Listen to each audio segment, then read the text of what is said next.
Hello, hello. It's the Japan Zoomina from UC San Diego. It is October 10th, 2023, which makes it October 11th, 2023 in Japan. Ohayo gozaimasu to everybody from over there. I'm Ulrike Schaede. I work at UC San Diego, and I am the host of the Japan Zoomina. And yes, we have a new look. We had to give up our red banner, which did not make me too happy, but I think this blue is actually pretty cool too. This finds you at GPS, the School of Global Policy and Strategy. And here's some information on our school. We are growing fast, and we have more than 400 students and 8 degrees, including a Master of International Affairs with a Japan specialization. If this sounds of interest, please check out gps.ucsd.edu. And at UCSD, we have JFIT, our Japan Forum for Innovation and Technology, which is our Japan Center. You can follow us on LinkedIn, Twitter, also known as X, I guess. We have a lot of stuff going on, so check us out at jfit.ucsd.edu.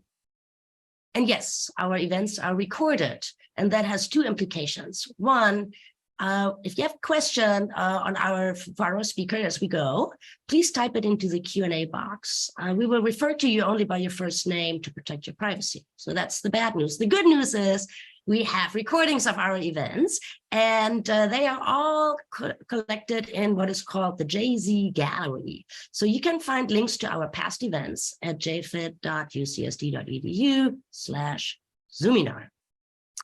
We have a bunch of really cool upcoming events, so I wanted to get on your calendars with the following lineup. In 2 weeks from now, we'll have Scott Wilbur with us, who is the Director for Japan Affairs at the USTR, and he'll talk about US-Japan trade relations. That's a hot topic right now, so I'll look forward to that. He'll be followed by Mireya Solis, who is a senior fellow at Brookings and has just published a new book called Japan's Quiet Leadership. And so that's basically the politics version of what Scott will talk about, the US-Japan policy relations. Followed by Mariko Togashi, who is at IISS in London and a specialist on Japan's role in global supply chains.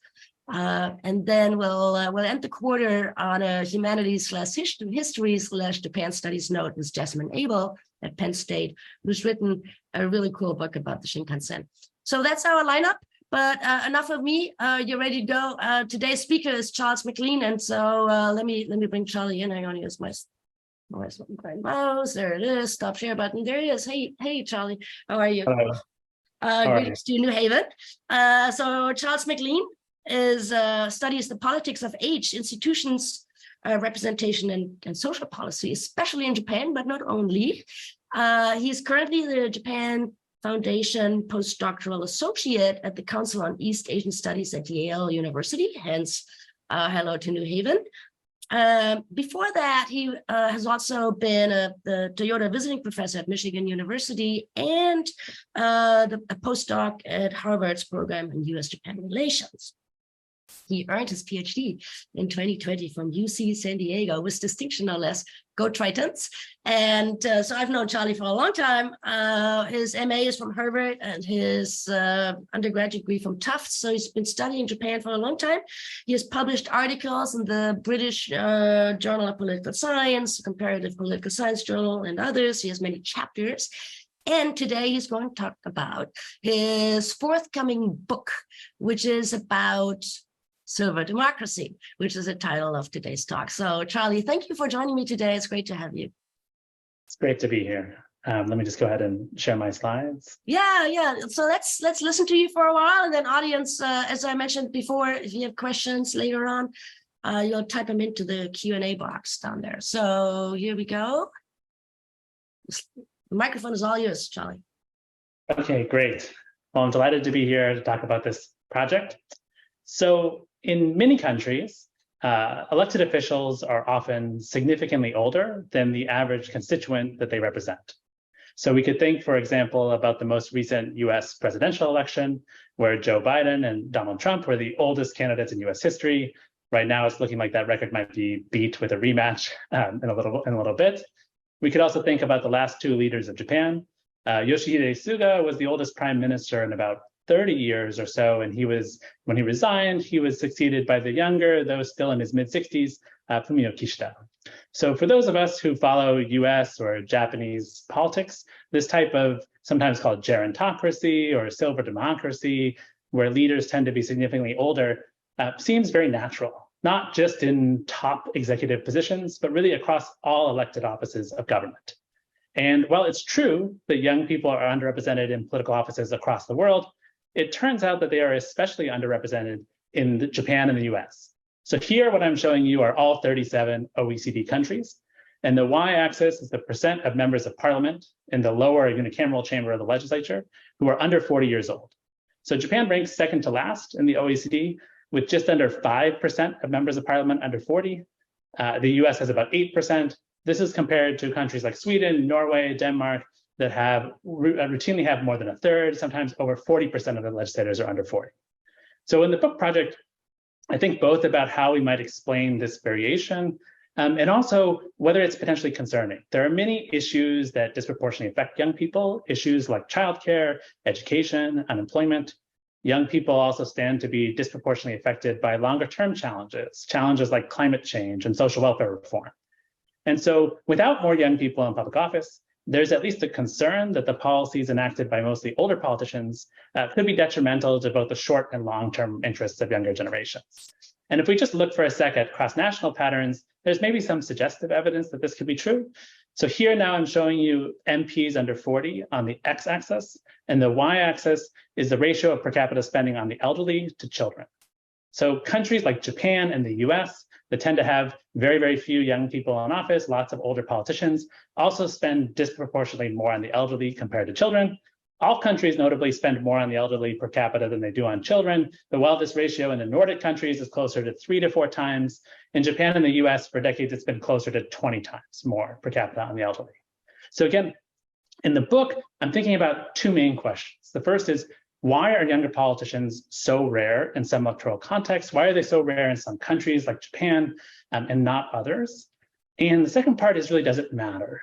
Does it matter for policy outcomes? Do younger politicians, when given the chance, promote or enact different social policies, policies that are important to young people more than older politicians? So in the short time we have for these opening remarks, I'm going to try and cover both of these, talking a little bit more about the second part. But let's start with the first one. And the first point I really want to begin with is I argue that really silver democracy is not destiny. And what I mean by this is that oftentimes we hear essentially that policies important to young people are doomed. That as the share of older voters grows, as Japan's population ages, as young people turn out to vote less and less, a growing share of older voters are going to elect more older politicians, and those politicians are going to enact policies favorable to the elderly. But my argument in the book is really that silver democracy is sustained much more by Japan's political institutions than it is by older voters, as is sometimes assumed. And the key point here is that older voters in Japan, like other voters, like young candidates. They're actually quite positive toward young candidates when they see young candidates run for office. They don't have this strong bias against being represented by a younger person. So in the book, there's lots of different kinds of evidence. Here I've shown you one type of survey experiment that I do, where I use age manipulation software to manipulate the perceived age of hypothetical candidates, and then see how Japanese voters perceive, are these candidates capable of representing me? What types of policy issues are they going to focus on? And whether it's in these survey experiments or in more observational data looking at actual election outcomes, they really match up. And voters, again, even older voters, quite positive toward being represented by younger people, tend to be equally supportive of younger and middle-aged candidates, and they actually dislike elderly candidates, especially candidates past age 70. There's a sharp decline. And so even these older voters, even though they judge younger candidates as perhaps having less experience, they actually judge them as more competent than elderly candidates, and is likely to focus on different policy issues like childcare, which we'll talk about in a moment. So while voters seem open to having more young candidates, in the book, I really talk about how Japan's institutions create this setting where young people just face these disproportionately higher costs to running for office. And I'm happy to get more into the details, especially about local institutions in the conversation. But I tend to talk about two types of barriers just quickly. Perhaps most obviously, there are those barriers that distinctly target young people. So compared to other countries, Japan has pretty high minimum age requirements to run for most offices. So in Japan, you have to be at least 25 years old to run for most offices, including local offices, which is unusual compared to other countries. And you have to be 30 to run for governor in the upper house. This isn't to say that if we reduce, if we lower compared to some countries like the UK where it's 18, this isn't to say that if we reduced the age minimum to 18, we'd suddenly have a lot of 18-year-olds or 19-year-old Japanese in the Diet in the parliament. But studies show that it has an impact on on delays in political socialization, on when young people start to consider politics as a career open to them, and how they view the government's perception of them as capable representatives. So people start thinking about politics earlier in life as a potential career, and it leads to younger representatives, not just 18-year-olds and 19-year-olds. The second thing that really matters is that there are these barriers that often can equally affect younger and older candidates, but younger people just have fewer resources to overcome them. So in political science, we might talk about candidate-centered electoral institutions, but here really the intuition is that Japan's electoral institutions really put a heavy burden on the individual compared to, say, a political party to accumulate significant resources, financial assets, name recognition, local networks to win an election. These are the type of assets that people tend to just naturally accrue with age. They gain more as they grow older. This makes it very difficult for young people to get the types of resources to able to win elections. And although I don't have time to talk about it today, it also greatly affects the type of young person who's able to run, right? What type of young person really has access to resources at a young age, much more likely to be second and third generation politicians, for example. So the key point here that I talk about in the book is that if it's institutions as opposed to these really difficult to change demographic trends that are driving youth underrepresentation, well, institutions can be reformed. And so if institutions are reformed, there's evidence that Japanese voters would actually like to see more younger people serve as their representatives. But let's talk about the second part with the time we have. So let's talk about, does it matter? It's not going to be surprising that I'm going to argue that it does matter, that youth representation has this significant impact on policy outcomes, that having more young people serving shapes deliberations, shapes the types of policies that get discussed, promoted, and when they have the opportunity, get enacted. And what I really focus on is that younger politicians, and I'm going to talk about younger mayors in a moment, promote greater spending on child welfare for younger families. They really increase spending, promote greater spending on child welfare. And the really interesting thing is while they promote greater spending on child welfare, they do not advocate cutting spending on the elderly welfare to fund these. So younger politicians in general tend to be in favor of just a greater overall welfare spending that's a bit more egalitarian, a bit more equal between age groups. So they're not seeking to sort of take funds away from the elderly to give to the young. They just want welfare to take up a larger portion of the government's budget. And we can talk more again in the discussion about how exactly they try to manage that, especially at the local level. So while the first part, I try to start with national, we're going to talk a little bit about local politics with the time we have left. The book tries to put Japan in a comparative perspective, but it also focuses a lot on local politics. And the reason is that local politicians, and particularly mayors, play this crucial role in making decisions about social spending. So apart from pensions, over half of all social spending in Japan is administered by mayors. And mayors at the local level, they tend to run for office as independents. While they often have ties to the LDP, they're much more independent than in national politics. They have this potential, and younger and older politicians alike can actually have this equal potential to potentially affect social spending. In a parliament, it's challenging because young people tend to be backbenchers. So much policy comes from the Kante, right, from the prime minister's office. But at the local level, we're talking about executives. From a researcher standpoint, this provides this great setting where I can kind of try to get closer to identifying what is the impact of a politician's age on the social spending policies they choose. So while mayors provide this great opportunity, for those of us who are familiar with Japanese politics, we know that there's been wonderful studies and great data, for example, available on national politics, but it's challenging to get data on local politics. And so again, I'd be happy to discuss more, but the sort of core data set that is at the heart of this book is this Japan municipal elections data set that I've been working on for several years to collect information on over 200,000 mayoral and municipal assembly candidates competing in over 20,000 elections, really the near universe of candidates who competed in local elections over the past 20 years. And this allows us, for example, just to better document sort of youth underrepresentation at the local level. For example, 60% of municipal assemblies in Japan don't have a single person under 40 in the assembly, right? Here, what I'm going to show you is sort of a density plot. It just compares voters to mayors. So the light gray here is showing the voting age population, people who are 18 and older, whereas the dark gray are mayors. So the average mayor in Japan starts their term at age 62, right?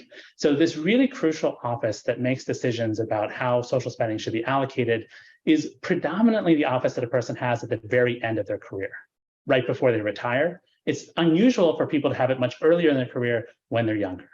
So even though half the voting age population in Japan is under 50, just 10% of mayors are under 50, just 2% of mayors are under 40. We could also talk about how just 2% of mayors are women. But so there's other dimensions to this as well that helps us kind of document over time.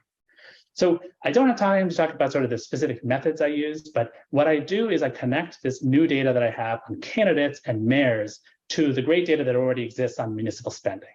And as I highlighted earlier, the thing I find is that younger mayors, when they're elected to these municipalities, controlling for all sorts of other factors, they really increase spending on child welfare. They increase the overall welfare budget, but they do that by spending more on child welfare. But they're quite hesitant to cut spending on elderly welfare. I chose this photo. This was the youngest mayor at the time that this was tweeted, Azuma Shuhei. I sometimes joke that it's funny to me that even the youngest mayor in Japan is going gray. But you know, at the time, he sort of, won his election primarily against a sort of candidate in their 60s, by really focusing on child welfare, focusing on these issues. And as I'd be happy to talk about more, like in the discussion as well, I find that these, like trying to look into why do younger politicians, so say, increase more spending on child welfare? Why don't they cut spending on the elderly? And one thing that I find is really important is whether the young mayor themselves is currently raising young children or has this recent personal experience raising young children. As part of the project, I talked to lots of younger mayors, and they often relate to me their personal experience with long waiting lists for public daycare centers, how this affected, how they view the issue. And so even young mayors without children spend more on these issues than, say, older mayors that do have children. So it's not purely driven by this, but there does seem to be, if you have this recent personal experience. And the second thing I really focus on in the book is that younger politicians, the way that they increase the spending predominantly targets longer-term investments, longer-term infrastructure investments. So they're actually even willing, I find, to cut some of the shorter-term subsidies, some of the direct payments that are given to citizens, because they're targeting these long-term infrastructure investments. They want to build or expand childcare centers. They want to expand capacity. And when they talk to me about it, they talk about the long term, about sort of the crisis of Japan's declining birth rate, but they also are thinking longer term about how do I get more people to move to my municipality? How do I make my municipality more attractive? They focus especially on these longer term things. So again, really looking forward to the conversation. We could go in many different directions, whichever is most interesting to you all. The three main takeaways that I wanted to do in this really quick overview of the book is first that silver democracy is not destiny, right? That silver democracy is sustained by institutions, not older voters who are quite supportive of younger candidates. Institutions can be reformed, and if they're reformed to reduce costs for younger people and young people are encouraged to run, it seems like Japanese voters are open to this. Second, that youth representation matters. It affects how governments allocate spending, how much money is allocated to young people, how much is allocated toward present spending compared to future spending, compared to investment in children. And that because younger politicians, if we think back to the very beginning when I showed you that ratio, you could change the ratio of elderly to children spending by cutting spending on the elderly, increasing spending on children, or some combination of the two. In my view, the fact that younger politicians do so, or younger mayors do so primarily by just increasing the overall welfare budget, may be a sort of more palatable, approach to older voters. It could help explain why older voters are supportive of young candidates. And so it's not necessarily the case that greater youth representation is going to somehow exacerbate these tensions between generations. But I'll stop here and looking forward to the discussion. Thanks so much. Wow, thank you. Terrific. Whoa, I'm trying to digest all of this. So we already have great questions come in, but allow me to ask a sort of an academic, analytical question as we start. So one of the challenges with this kind of research, of course, is that age does not match one-on-one with mindset, right? So there could be some old politicians that are very young in their way of thinking, there could be one of these mayors could be 70, but have two daughters who recently had children. And so they're 70, but they care about childcare genuinely. So how do you analytically deal with this issue that old and thinking in sort of old ways does not necessarily match? Yeah, I mean, I think that part of the way I can do it, I mean, so I'm talking, in sort of broader brushstrokes about general trends, and I've tried as best as I can through making that data set, especially focusing on mayors, to collect information on their family structure. So I collect information on whether they have children or not. Admittedly, it's too far for me to collect whether they have grandchildren. Anecdotally, I can say from speaking to older politicians, I do think that there is an effect. But there's been significant generational changes too in sort of how people, the types of challenges that people had. Japan nowadays, I think younger families are much more, have much greater demand for sort of public spending on childcare, because you're much more likely to have households where both members work, for example. There's much greater demand for public daycare. So even though oddly, the number of children has been shrinking, demand for daycare has gone up, and investment has sort of hasn't kept track with that. So I certainly think that what you're talking about is happening. But I think that when I've talked to even those older politicians who do have children, they tend to just have a different perspective on it. In their view, giving people, say, these direct subsidies, for example, giving out more money is like about choice, about family choice. They're giving people the freedom about whether one parent wants to stay home or both parents work. Whereas the younger ones are much more focused on, well, we're not meeting like the current demand, like we're not, our capacity is insufficient. And so there's even people who have similar experiences or have both had children might have different perspectives on, what are the sort of key issues facing younger generations and what do they most want to see from elected officials. Yeah, great. It's a great study, and the large N will wipe out some of these things, but yeah, it's really great. So we have these two sides to the story, right? So one is the institutions, and in particular the LDP, and we're getting some questions on those. And then we have the mayors. So let me go back to the LDP first, and then before we go to more into local politics. And I have a question, and David is actually echoing this, so I'll ask two questions at the same time. And the overhead is the headline is like, is the LDP a cartel that fundamentally blocks young or women? I'm asking this because I had a very powerful woman on this Japan Zoomina a while back, and I asked her, well, what you're working in the Kante, you're doing all this, why are you not the minister, right? And she says, oh God, no, well, some version of that. Then I would have to be a member of the LDP, and that's horrible. Right? Yeah. And because it's an old boys club, not only that, it's kind of structured like the Sumo Association or the Yakuza or something, where you have to do all these rounds and you have to win so many elections before you can, and then you're right. And then also these people may know that the voters actually want younger people, and so they might actually block, which is actually David's question, which is, given that the LDP elects its own leader, how likely is it that the LDP would ever elect a leader who's in their 40s? Yeah, okay, two very interesting points there. Is the LDP as a cartel sort of blocking young people from gaining greater representation? So if I could show you an over time figure of representation in the lower house, you'd see that, especially in recent years, it basically tracks with the rise and fall of the DPJ. So the peak for youth representation was 2009. Right, when Ozawa recruits all these candidates as Hatayama's coming into office, all these young, especially young women, right, to run for office. This is sort of the peak. And it was a key strategy, a stated strategy of the DPJ to kind of contrast with the image, the typical image of the LDP of sort of older and male, by going in the direction of younger and female. So there is a part to it, which is that if we looked at recent elections, opposition parties tend to field more young candidates than the LDP does. Over time, there have been some changes within the LDP. For example, there's been some changes to say, like, open up recruitment. The LDP even has a maximum age for being listed in the PR tier of the electoral system of 73. Now, that might cut off the sort of 70 plus candidates, but it doesn't necessarily increase more young candidates. So certainly the LDP is the oldest party.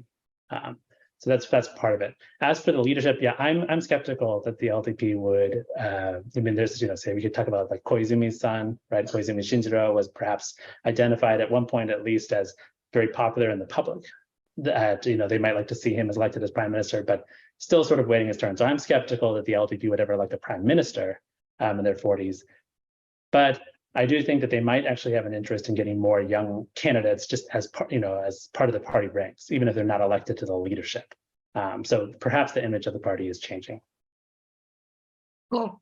Yeah. I mean, so the LDP is bringing this upon itself, but it's incentivized to bring this upon itself. So and then we get some ranking where Japan is like 130th in the world for women participation because they're not represented in politics. I mean, if I could add one other thing, the other thing I thought of was that, during Abe's reign, for example, Abe was particularly popular with young voters.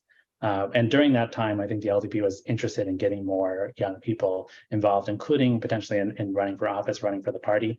I don't know whether that's going to continue into the future. And so I worry sometimes that if that greater youth support for the LDP declines, then the party might lose interest in sort of, any kind of reform that would increase youth representation because they figure they're going to be aiding the opposition or something like that. So let's turn to the mayors because we have like a ton of questions on the mayors. So you really got people going on this. So Amy wonders. She thought that a major issue for younger voters is the pay-as-you-go financing for the national pension plan and Social Security, and Robbie actually then wonders, do the mayors actually have the budget power to reduce the spending on the elderly? Isn't most of the elderly welfare budgeted through the national government? And so the mayor is just a conduit. So what is how does it play out at the local level? Yeah, so there wasn't quite enough time to focus on all the detail, but I should say that in the paper or in the chapter of the book, what I'm really focusing on is specifically discretionary spending. So I'm not focusing on pensions, which is completely administered by the national government. I'm also not focusing on things like, so on the child welfare side, I'm not focusing on kodomo teate, kind of like childcare subsidies that are determined by formulas, right? I want to sort of set that aside because the mayor doesn't have discretion over that. They administer them, and so there's certainly some impact that they can have, but they don't have policy decisions. But that being said, there's still a substantial part of the budget that is discretionary, that the mayor has much more significant influence over, both on the child welfare side and the elderly welfare side. So specifically, I'm focusing on that type of spending because that's where I figure a mayor's, I'm trying to measure the link between a mayor's age and their preferences or the policy priorities. So I really focus on just that discretionary type of spending that they actually do have more control over. So they can't influence pensions, for example, like you're saying. To which Noah asked the question that I was going to ask you as well, which is, if younger mayors are raising spending on children but not cutting spending on the elderly, where does it come from? Print money. Where do the extra funds come from? What are they cutting? Yeah, so they're cutting a couple of things. So one thing that they're doing, like I said, is within the child welfare budget itself, they actually do cut what I call sometimes like short-term spending. They cut the like extra subsidies that are given out sort of in the present to help fund some of those investments. So they actually pay out less in some of these, sort of direct social payments to people. That helps fund it, but that's within the child welfare budget.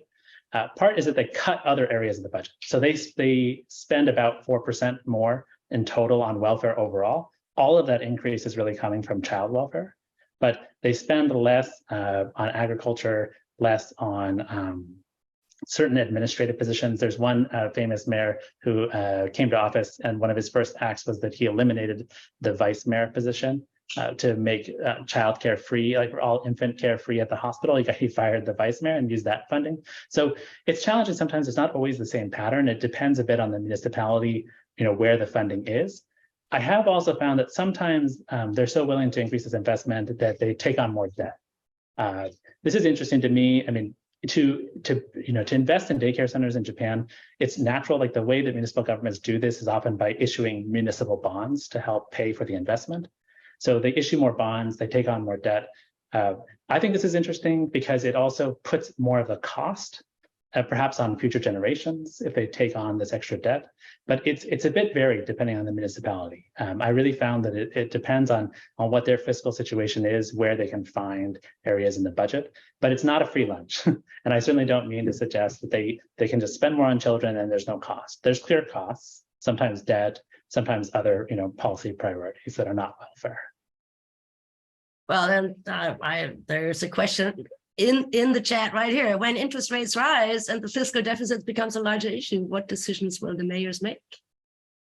Yeah, I think, when I talk to them, they feel like that. So we're talking specifically just about the child welfare budget when I'm talking to them, but what they feel like is that they're making this bet on their municipality's future, and that these investments are going to pay off by encouraging more people to move to their municipality, which will then increase their sort of overall revenues to help offset this investment. Unfortunately, in mine, I don't really have like a long. So the advantage of my data set is like a comprehensive. I have all the municipalities and really almost all the candidates, but I don't have a very long time series. And it's challenging because municipalities in Japan merged considerably during the early 2000s. And so it's tricky to sort of track. So what I'm trying to say is that I haven't really been able to see longer term whether that's successful, whether these policies really do encourage more people to move. But that's at least the stated intent, is that they're making this bet that that they're going to be able to sort of make up the difference in the future by encouraging young people to move to the municipality. So, so this is super interesting, right? So we're, by the way, I think some of the participants had some difficulties logging on, and we apologize for that. It's the beginning of the season, and so we had some hiccups here. But so Jean, who came in late, wonders the question that I already asked in a way, right? Whether changing family structure and women entering the workforce and so forth, whether really older politicians are deaf to that. But the larger question actually is, you can't really tell, but however, other than child or elderly welfare policies, do you think there are other areas where the age of the politician would have an impact? So you mentioned climate change, right, for example, but are there other areas where, I mean, a 75-year-old would be more likely to weigh in differently from a 45-year-old? Yeah, so I remember one conversation I had with a mayor who's now a younger mayor, who's now governor, and I asked him, what do you think is like the one issue that sort of cuts across party lines that's held among younger politicians? And this is pre-pandemic, so it's 2019 when I did the interview, but I think it still holds true. And he said LGBT issues, gay marriage particularly. And so I've looked at sort of, here I just kind of pick and chose certain elements, but I have found that younger politicians are, further ahead on certain sort of progressive social issues. So much more supportive of gay marriage. Not overall, but within the LDP, younger members of the LDP are more supportive of women being able to keep their surnames after marriage. These kind of, progressive social policies. I also find that they focus more on unemployment issues. That's a big thing that they are focused on, but perhaps. So but I have focused primarily on social spending, in part because I'm sort of focusing on the sort of social welfare budget dimension, but I do talk about these other issues.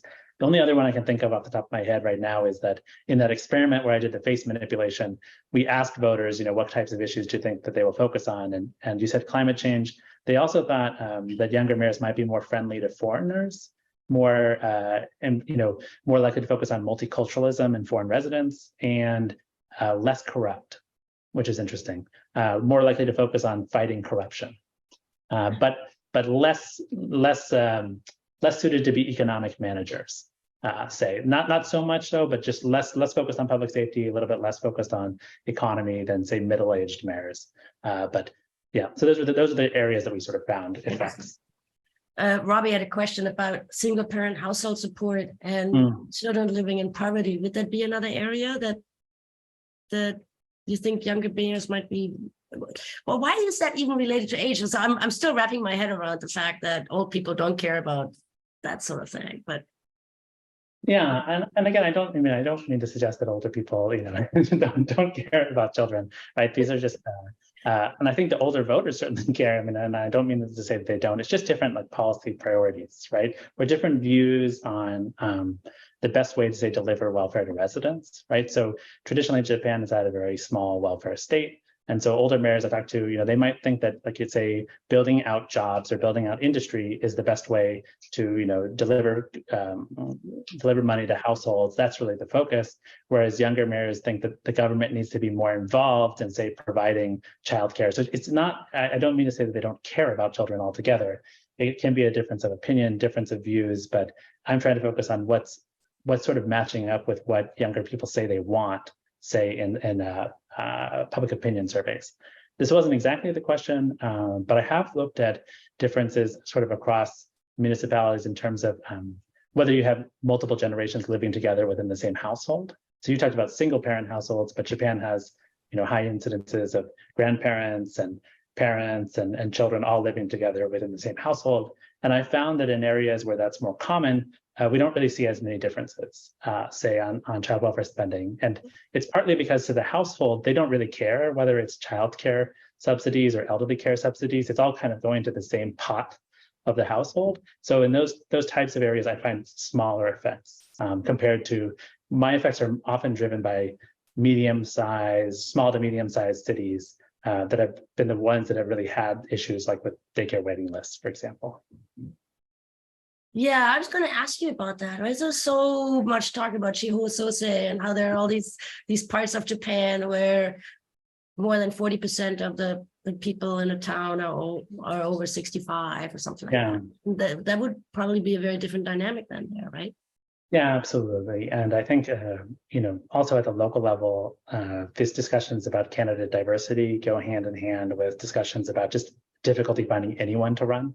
Right, we see these statistics about, I think it's a fifth, 20% of races go uncontested in local elections because they just can't find anyone to run. And the areas you're talking about are exactly those ones where it's just challenging to find people. And so oftentimes these things are talked in tandem with one another. How do we get young people and women to run for local office so that we can just have enough candidates too and increase the diversity that we see in these local politics positions?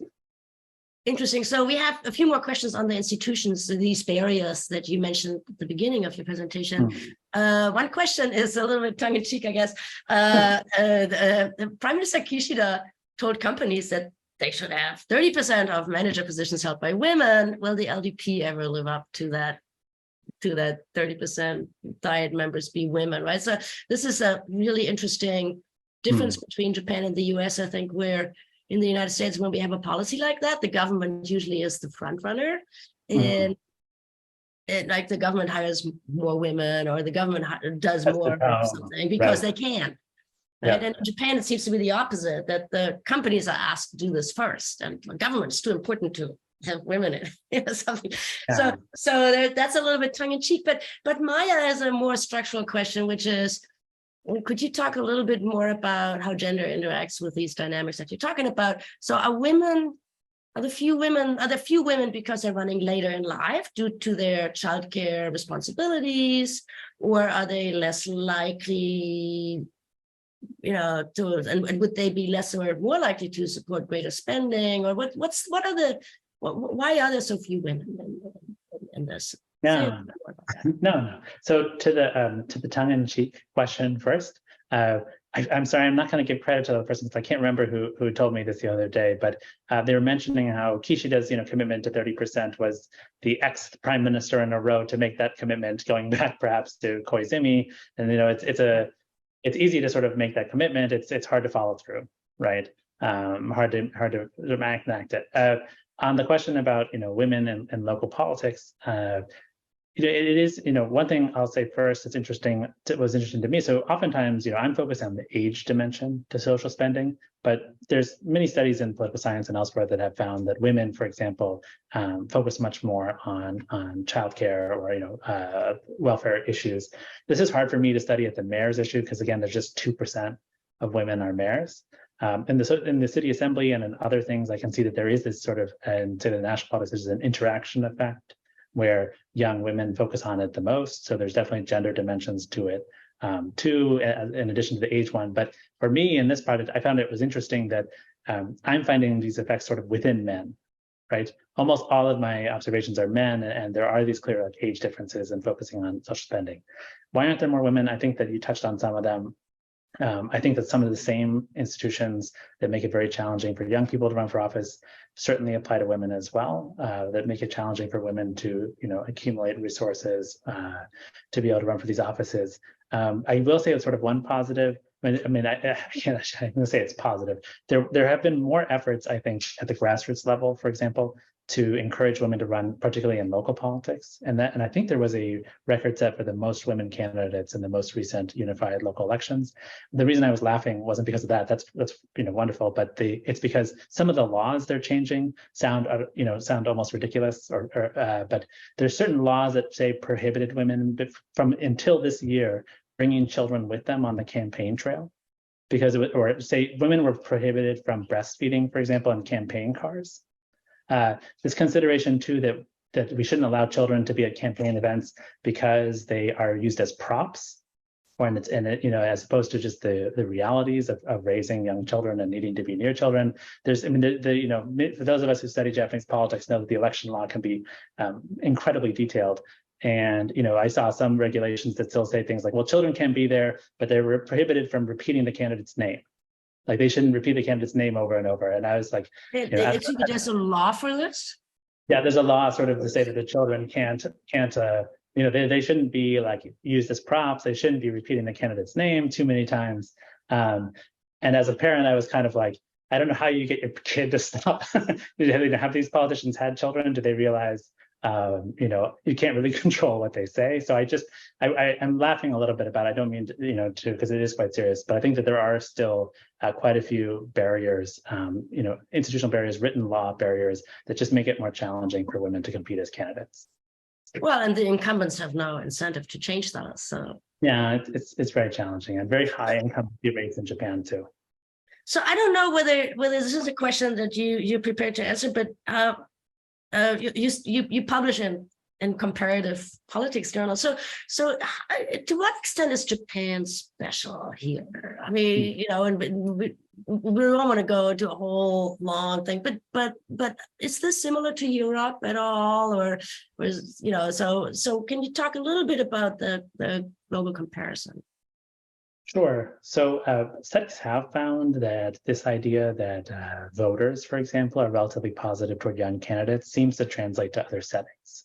So when I started studying this, I thought of all countries, Japan has, these rigid sort of age hierarchies in just so many domains of life, from the family to the workplace to organizations, senpai, kohai relationships, age-based hierarchies within the LDP. And so I thought if there was going to be some discomfort with being governed by a younger person, it might be in Japan, where the idea of a young person being sort of in charge of older people doesn't really happen in most companies, for example. But if anything, Japan's the most positive toward young candidates compared to other places. And I think some of it is young candidates being viewed as reform, as different, sort of from the incumbent, and so just a desire too among the public just for change or for something different than what they're used to seeing. That could be part of it. But I will say that the experimental findings about support for young candidates, that seems to translate. Other countries have the ones that have lots and lots of young representatives have very different institutions where parties are much more involved. Right? People don't vote for candidates, people vote for parties. The parties present lists of candidates and they want their lists to look diverse, including along age lines. So very different dynamics. So in that sense, the Japan setting is similar to South Korea, which had the lowest youth representation, similar to the US in some ways, in a very majoritarian, very expensive election campaigns. So the thing I'm not sure of, and I'm going to do more work on in the future, is this question about whether these findings for social spending translate to other settings. And what I'm curious about is, for example, in settings where you have much more, less of an age orientation toward the elderly in social spending, do you still find these age effects, or is there more general agreement across generations about social spending? I'm not sure. It's sort of an area of future work. So there are new topics that are popping up. You mentioned immigration. how about things like reskilling or the digital transformation and that sort of thing? Is this either in the diet or at the local level? I mean, how do new topics come up? Yeah. Is there a competition? Are some of the older politicians try to lobby for voters by looking updated and on Vogue and that sort of thing? Yeah, it's a really interesting question. And what I've looked at so far, I mean, I will say that I think there's an increasing trend in Japan to, Japan traditionally was very centralized, and there's this ongoing increasing trend to give greater autonomy to local governments. And one of the stated reasons behind doing this is because different municipalities are facing different challenges regarding to like aging, for example. It's affecting different municipalities differently. Some are on the verge of extinction, whereas other ones have long wait lists for public daycare. So there's different challenges, and so part of it is that the idea is devolving greater authority to local governments will allow them to do things like experiment, right? To try out new policies, and for other local governments to learn from them. And so I think there's a lot of excitement to potentially diversifying the types of voices that are in local government, precisely because they might try out different things. And all mayors are really eagerly looking at what their neighbors are doing and what other mayors across the country are doing to see if they can import these ideas. So I think that there's at least reason, if we're trying to find some area to be optimistic in a challenging story, it's perhaps, as these trends continue, there's at least the potential for sort of, learning from these kind of things. So I know anecdotally, there's some, younger people, and I think like Fukuoka, they're trying out sort of like special technology zones and things along those lines. But I think there's potential, not just younger mayors, but just in general for greater, experimentation at the local level. Oh, I think Robbie just made a great suggestion for a research paper, which is when a new topic becomes popular. Right, so Prime Minister Kishida comes up with new capitalism or something, or the government creates a budget for reskilling or something. Will that money actually be spent by the mayors who are hunting for votes on the ground? Have you seen that in the past? I haven't, but that's really interesting. So to see whether certain types of mayors are sort of more likely to jump on this, or quicker to adapt. That's an interesting idea. I haven't looked at it. It's sort of a related point, but one thing I have been looking at lately is, there's the arguments about, again, how do we get sort of diverse candidates? How do we get younger people to run at the local level? What kinds of reforms should we try? And one I've been really interested in that's gaining sort of popularity is this idea of allowing people sort of leave from their work to run for office. That's very challenging for young people who might be working for sort of some of these, interesting companies and such. They want to run for office, but they're just so afraid of stepping outside the sort of traditional career track. And they feel like if they run for office and they lose, which is very possible because, again, high incumbency rates, they won't be able to come back to the company. So there's these ideas of like the company should give them sort of a candidacy leave to run for office. So sort of a sidestepping to the question that was raised, but I thought it was an interesting idea about, again, how do we sort of get different types of people to run for office? So we get invited by some of our listeners to talk a little bit about the voters, which we actually haven't done, other than you mentioned in your initial remarks that older voters actually may not be biased towards older politicians. So I find that super interesting. So Bronwyn wonders because Japan has a relatively low voter engagement to begin with, particularly younger people, if they do not vote, they're hardly going to run for office. So how can younger people be brought in? And then another sort of tongue-in-cheek or kind of cynical question from David is that that his sense is that in election, the electorate is basically ignored for 22 months, and then 2 months before an election, everybody gets interested in voters, and they kind of get all busy. So can you talk a little bit about the voter aspect of this whole story? Yeah, sure. So I was talking about the older voters to kind of focus on how they weren't standing in the way or against this narrative that they don't want to be represented by young people. So if we talk about young voters, I think that there's certainly evidence there's a connection between sort of youth turnout support for young candidates, and general youth political engagement. So I found, for example, that although all voters are supportive of younger candidates, young voters especially like young candidates. And so greater youth turnout could give young candidates a little bit of a boost. The reverse also seems to be true. Again, these are focused more on sort of survey experiments, survey evidence, but it seems to be that when younger candidates run, more young people turn out. And so I think that there's sort of both relationships can perhaps be happening at the same time, that they can sort of feed into one another. So there is at least the potential of, if we can reverse some of these declining youth turnouts, there might be a little bit of a boost. I was just focused sort of more on the idea that everybody likes younger candidates more than, say, elderly candidates, but it's just that young voters like them the most. So that'd be my sort of, initial answer to your question.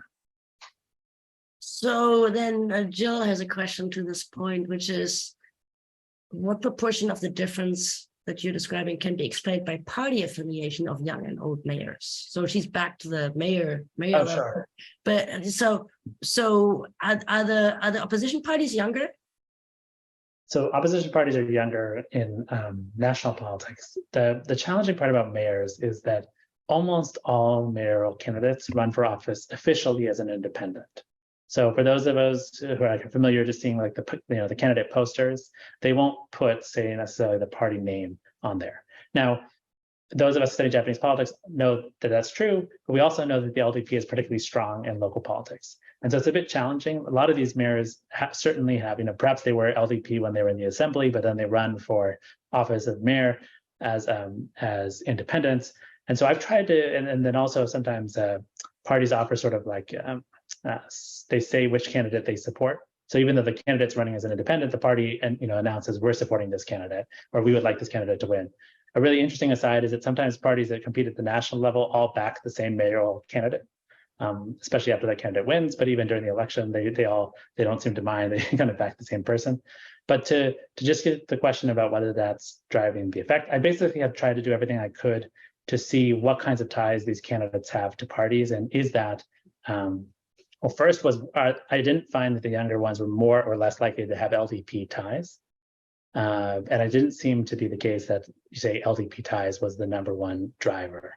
And one thing I thought was, well, it was interesting when I would present this, political scientists would tell me they would expect the younger politicians to have stronger ties to Tokyo, for example. Their image is sometimes that the younger candidate would, I don't know, graduate from Todai and then from Tokyo University and then come back to the municipality, or they would join the Ministry of Finance, work in Tokyo for several years, make connections to politicians, come back to their municipality, and they'd have these stronger ties.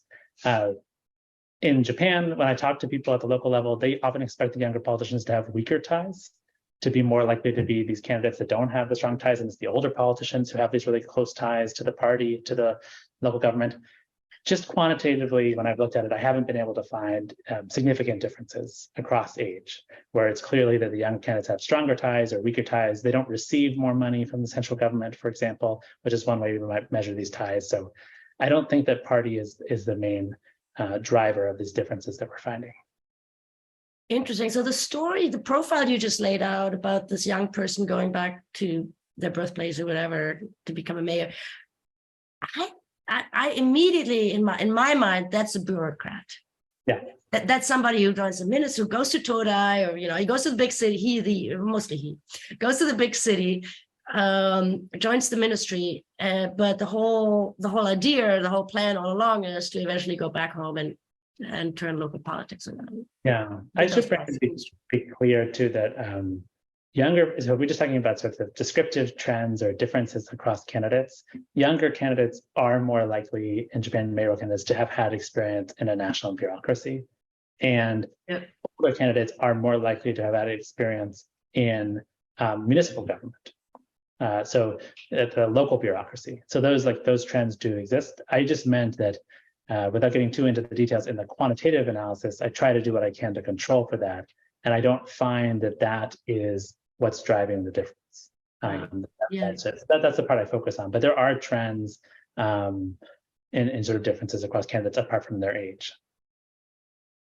So now, as one question that I actually so interesting. So on the ground level, right? So we're talking about younger mayors being more, somehow we think they're more desirable, or at least there should be more diversity. Yeah. Right. She wonders whether a young mayor then must work with senior members of the bureaucracy. This being Japan, would that put a young mayor sort of at a disadvantage because they can't pull strings over senior members of the local bureaucracy or the state government or something? Yeah, that is an interesting question. I haven't looked at specifically that idea. I haven't found, I mean, it would be interesting to see, for example, if older members of the bureaucracy are sort of, I don't know, revolting against the younger mayor or something like that. Like I said, I mean, I can think of examples where, you have older mayors who worked in the city government for 40 years, right? And so they have deep ties to the city government before they ran for office. They had a full career as a municipal bureaucrat. And then they ran for mayor, and this is their last job. It's their only political job and their last job. So there certainly are those cases, but I haven't found, I think there's a pretty good sort of like chain of command to a degree. So I haven't sort of seen that like kind of bureaucratic infighting or like sort of resistance against the mayor's thing. But maybe I might be biased in that I talk primarily to sort of the welfare departments. And the younger mayors, the child welfare bureaucrats are very happy to have a young mayor, right? They quite brag. I mean, I shouldn't say that they're happy, that they dislike the older mayor, but I just said that they like that their budget is growing, right? They like that attention is being paid to them, and they talk about all the initiatives they're doing, and they compare themselves favorably, say, compared to the municipalities nearby. So I might be biased in that I've been talking primarily to the welfare departments whose budgets are either remaining constant or being increased. It'd be interesting to talk to the other departments and whether they're kind of, feeling, angered or overlooked in some way by these newer mayors. So would you believe it? Time is almost up. As the regulars know, it's time for my last question that I always ask before we close down. And that is, in your area of research and what you're seeing, what worries you most looking forward, wanting the best for Japan? What's worrisome? Yeah, I think that my main worry is that just change is often really slow. And that, we do have, while youth representation is, in the most recent election in 2021, we had the fewest young people run for office since electoral reform in over 30 years. We have, new low levels of youth turnout. And I think that the, institutions can be reformed. The voters would like to see young people run, but these issues were even discussed at the national level, and then and there was actually moves to lower the age of candidacy, moves to try and encourage remove some of these costs to running for office. Then COVID hit, and these conversations were kind of put to the side. And I don't know, again, when I was talking about Abe, and I don't know how much the LDP these days is focused on these issues. I hope that they return to them and implement some of these reforms that they were talking about. But I think my concern is just that there's so many things going on, and that this will sort of be overlooked, and change will be slow, and we'll just get into this, phase which is very, very hard to get young people more interested in politics. So that's interesting, right? So are you concerned that Japan is regressing? Because I immediately what I'm thinking now is this a larger global phenomenon that democracy is kind of at risk, and certainly democracy will be at risk if we don't have young politicians. Yeah, I think, there is a worry among some that, I think some people who focus on youth politics focus a lot on like a lack of ambition among young people. They just have no interest in running for office. They view politicians as corrupt, view them as, inefficient, want to enact change in their communities in other ways. Through, say, NGOs or, non-governmental activities, that those trends are, very positive thing to perhaps look at the positive in terms of their willingness to do it would be involved in other areas. I'm concerned, about their lack of engagement in running for office.